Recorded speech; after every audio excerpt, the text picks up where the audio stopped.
సాధారణంగా కాలేజీల్లో తమను ప్రేమించాలంటూ యువతుల వెంట పడుతూ ఉంటారు. అయితే కొందరు యువతులు కూడా తమకు ఇష్టమైన వాడు ప్రేమించాలని యువకుల వెంట కూడా పడతారు.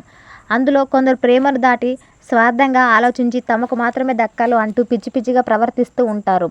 ప్రేమించడం లేదని తోటి వారిని చంపేవారు, వారి ప్రేమను పొందలేదని బాధతో ప్రాణాలు తీసుకునేవారు మరికొందరు ఉంటారు. యువకులైనా యువతులైనా తమ ప్రేమను వ్యక్తపరచడం, దాన్ని దక్కించుకోవడం కోసం చేసే ప్రయత్నాలు బాగానే ఉంటాయి. కానీ తమ ప్రేమను ఇతరులు ఒప్పుకొనేటప్పుడు అసలు సమస్య తలెత్తుతాయి. ఇలాంటి సమయంలోనే ఊహించని నిర్ణయాలు తీసుకొని జీవితాలను నాశనం చేసుకుంటారు. తాజాగా ఓ యువతి యువకుడిని వేధింపులకు గురి చేయడంతో చివరికి అతడు బలవన్మరణానికి పాల్పడ్డాడు. హిమాచల్ ప్రదేశ్లోని సుందర్ నగర్లో ఉన్న జవహర్లాల్ నెహ్రూ ప్రభుత్వ ఇంజనీరింగ్ కాలేజీలో ఓ ఇంజనీరింగ్ ట్రైనీ తన హాస్టల్ గదిలో ఉరివేసుకొని ఆత్మహత్య చేసుకోవడం తీవ్ర దుమారం రేపుతోంది.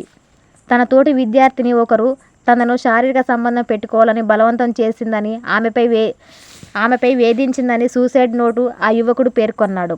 మృతుడి తల్లి ఫిర్యాదుతో రంగంలోకి దిగిన పోలీసులు కేసు నమోదు చేసి దర్యాప్తు చేస్తున్నారు. ఆ యువతిని అరెస్టు చేసి విచారణ జరుపుతున్నారు. ఆ కాలేజీ యాజమాన్యం తీరుపైన బాధితుడి తల్లి తీవ్ర ఆరోపణలు చేసింది. 20 ఏళ్ల ఇంజనీరింగ్ ట్రైనీ శుక్రవారం రాత్రిన కాలేజీ హాస్టల్ గదిలో ఆత్మహత్య చేసుకున్నట్లు పోలీసులు వెల్లడించారు. శనివారం ఉదయం తోటి విద్యార్థులు అతన్ని గమనించి పోలీసులకు సమాచారం అందించినట్లు పేర్కొన్నారు. ఆ విద్యార్థి జేబులో దొరికిన సూసైడ్ నోట్లో తోటి విద్యార్థిని ఒకరు తనను వేధించి మానసికంగా హింసించిందని ఆరోపించాడు. ఈ కేసు దర్యాప్తులో ఉందని డీఎస్పీ సుందర్ నగర్ భారత్ భూషణ్ తెలిపారు. ఘటనా స్థలం నుంచి ఫోరెన్సిక్ టీము అధికారులు సేకరించిందని, విచారణలో భాగంగా హాస్టల్ నుంచి సీసీటీవీ ఫుటేజ్ను స్వాధీనం చేసుకున్నారు.